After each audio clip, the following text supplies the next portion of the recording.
Bonjour à tous, j'espère que vous allez bien. On se retrouve pour un nouveau tuto sur les sacs, les bourses, les saquettes. Ça fait un moment qu'on s'est pas vu. Auparavant, les sacs et les bourses, ça n'existait pas.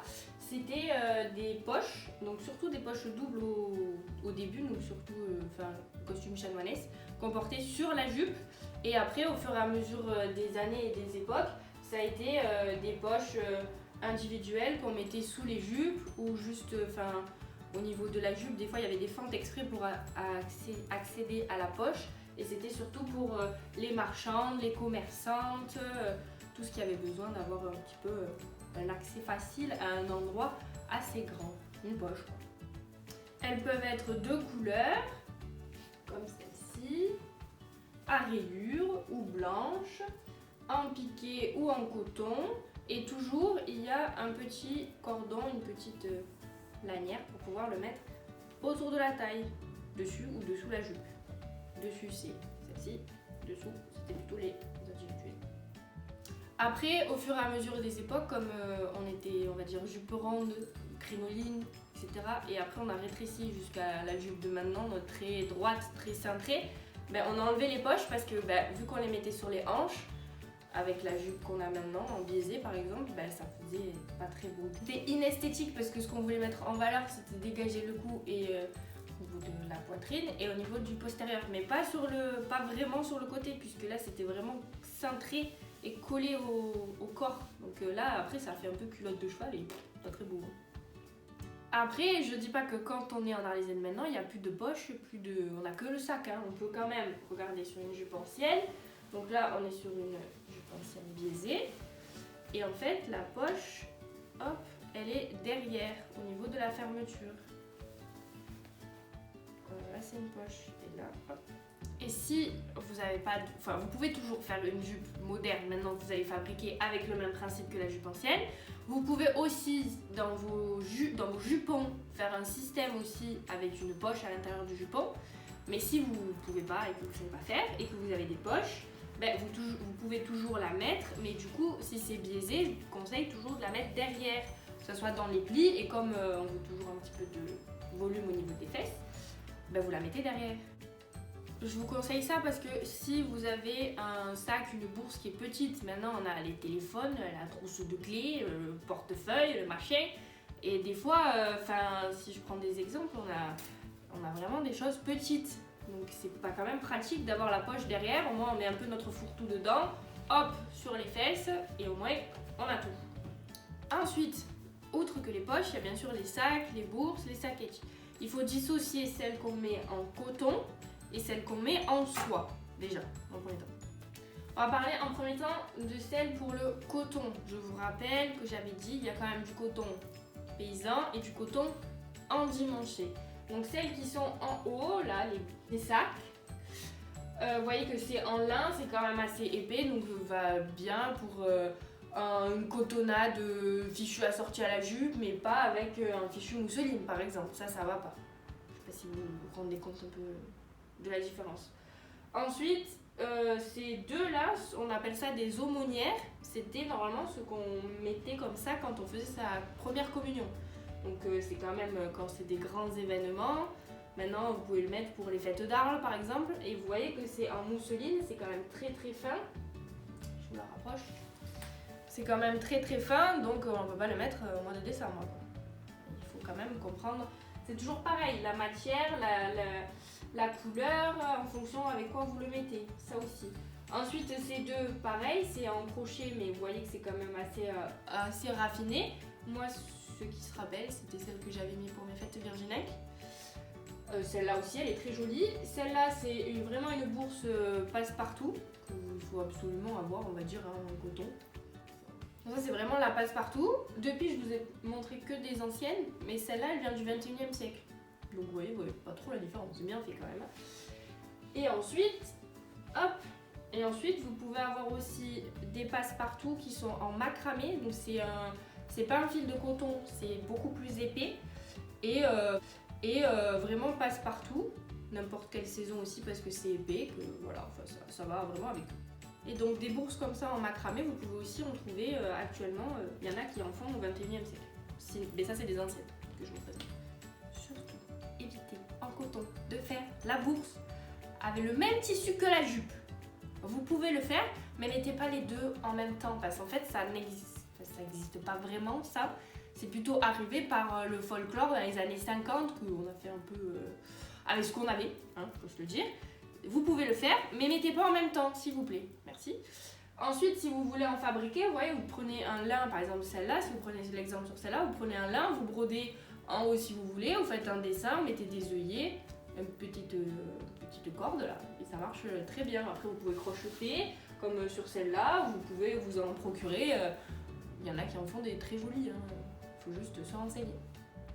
Pour faire le lien entre les cotons et le costume en soie, moi, si vous regardez mes photos, celle-là, je l'ai déjà mis en soie. Tout dépend après ce que vous mettez. Tout dépend les couleurs, tout dépend les tissus, tout dépend les textures. Mais celle-là, je l'ai déjà mis en soie. C'est en fonction de l'harmonie. Donc celle-là, on va dire que c'est un peu le lien que je fais, que je la mets aussi en costume endimanché en coton. Mais aussi, je l'ai déjà mis en soie. Pour peut-être essayer de mieux comprendre, parce que je capte quand même, c'est dur de se dire celle-là elle va en coton mais elle va aussi en soie. Alors qu'il y a quand même une différence entre le coton et la soie, même si c'est du coton endimanché. Essayez aussi de regarder la doublure, parce que là vous voyez que la doublure c'est quand même en soie. Dessus c'est quand même de la dentelle, elle est beaucoup travaillée, presque, je dirais presque c'est du Richelieu en bas. Par exemple, par rapport à celle-là qui est quand même très jolie, hein, il faut se le dire quand même. Elle est très jolie, mais c'est plus grossier, même si à l'intérieur c'est de la doublure en mousseline. Je sais pas si vous allez voir.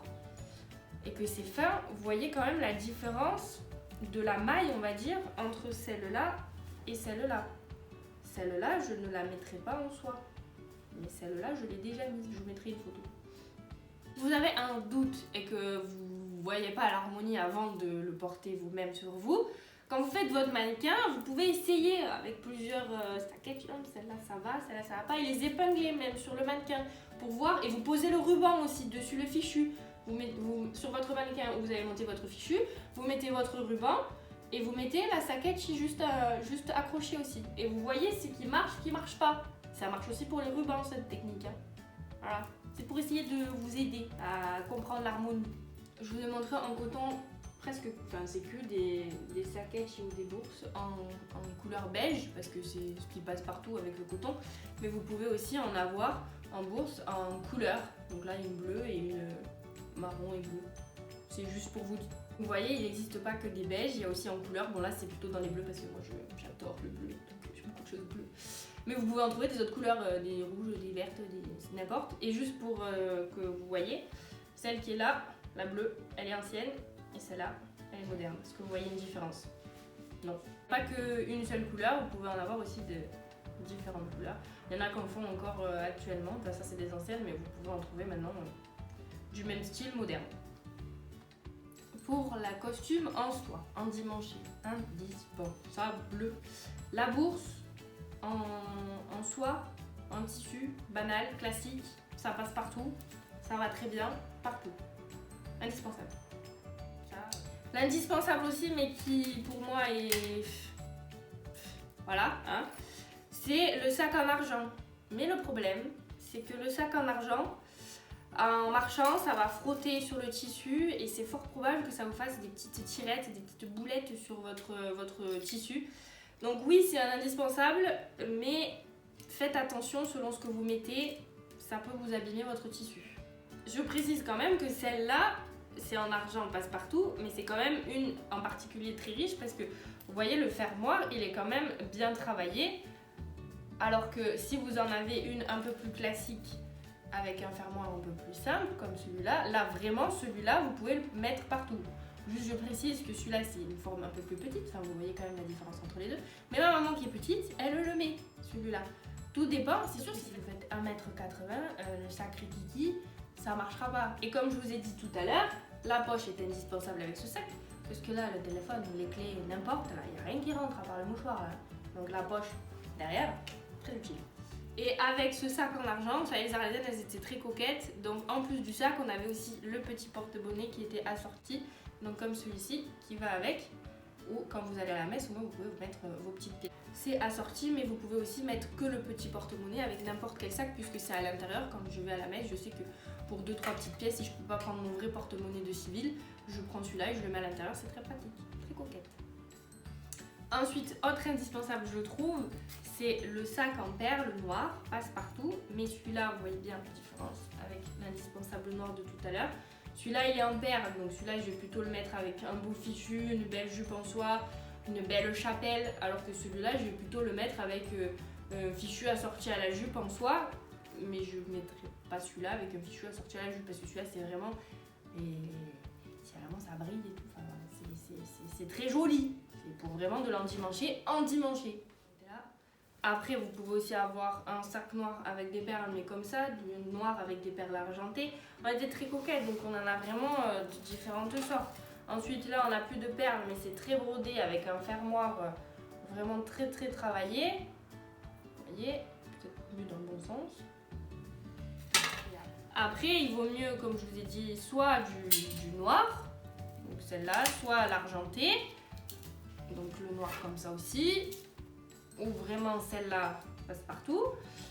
Mais après faites attention selon ce que vous prenez. Si vous prenez par exemple cette rouge ou cette bleue, c'est qu'une seule couleur et c'est pas franchement des couleurs passe-partout. Alors que si vous achetez une comme ça, vous voyez c'est un peu passe-partout comme celle-là. C'est des couleurs qui passent avec toutes les couleurs. Hein. C'est de l'harmonie, il faut voir. Et après, vu que celle-là elle est ancienne, je vous montre aussi à l'intérieur pour vous montrer qu'on était très coquette. Il y a même un petit miroir à l'intérieur. Voilà. Après vous allez en trouver de différentes formes, différentes matières, en velours, en crochet avec des perles, que en perles, que brodé, que en argent. Enfin franchement vous avez l'embarras du choix parce qu'on a des coquettes un peu comme maintenant. On a 50 000 formes de sacs. Qu'on a un bandoulière, pas un bandoulière, un machin, un petit, un sac de poche, un pochette, enfin c'est comme maintenant. Donc faites avec ce que vous avez et faites avec votre imagination, enfin ça vraiment c'est débordant. Faites juste attention avec les couleurs, que ce soit toujours dans l'harmonie générale de votre costume. C'est un accessoire, c'est pas la pièce indispensable, enfin pas indispensable, comment dire. Vous êtes obligé d'en avoir une, parce que sinon vous avez les bras ballants, vous ressemblez un peu à rien, mais c'est que c'est pas... Enfin, c'est rare quand même qu'on parte du sac pour faire le reste du costume. C'est vraiment un accessoire en plus pour enjoliver votre ensemble. Là, je vous ai présenté des sacs pour le costume en arlésienne ou en Mireille. Mais si vous voulez faire une reconstitution, chaque sac a son époque. Vous ne pouvez pas mettre n'importe quel sac avec une chanoinesse, avec un Charles X, avec un Louis-Philippe, un Napoléon III. Non, faites attention à ça si vous faites une reconstitution, bien sûr. Ensuite, vous savez que les petites filles, elles copient souvent les mamans, donc vos enfants, vous pouvez leur mettre des petits sacs. Bien sûr, quand c'est quand même endimanché, hein. Enfin, si elle fait la paysanne, elles n'avaient pas trop de sacs à cette époque, les enfants. Mais vous pouvez, si par exemple pour les fêtes d'Arles, que vous l'habillez en Mireille, en très jolie Mireille, vous pouvez lui mettre les petites aumônières. Ou vous pouvez mettre des petites bourses passe-partout comme ça, en Mireille longue, Mireille courte, n'importe. Après, faites attention à la proportion de votre enfant. Là, c'est quand même un sac plutôt pour adultes, selon la taille de votre enfant. Si ça fait disproportionné, faites attention. Ensuite, pareil pour les sacs, pour plutôt soie en perles. Ça existe aussi pour les enfants, vous pouvez en trouver, mais vous pouvez pas le mettre pour une Mireille, ça se fait pas. C'est plus pour si vous voulez faire une reconstitution, vous pouvez, et ça existe, des petits sacs exprès pour les enfants. Celle-là, je l'ai mis quand je me suis mis en Napoléon III quand j'étais petite, celle-là en Louis-Philippe, et celle-là, je sais plus trop, je me rappelle plus, mais c'est que pour des reconstitutions, si vous trouvez des petits sacs, ne mettez pas ça pour votre fille en bonnet ou votre fille en Mireille, même si c'est une Mireille longue. Merci. Cette vidéo est terminée, j'espère qu'elle vous a plu. On a parlé, je résume, des poches, des sacs, bourses pour le costume de coton et pour le costume en soie. N'oubliez pas, on met un pouce, on s'abonne, on like et si vous avez des questions, je suis toujours là. Bisous!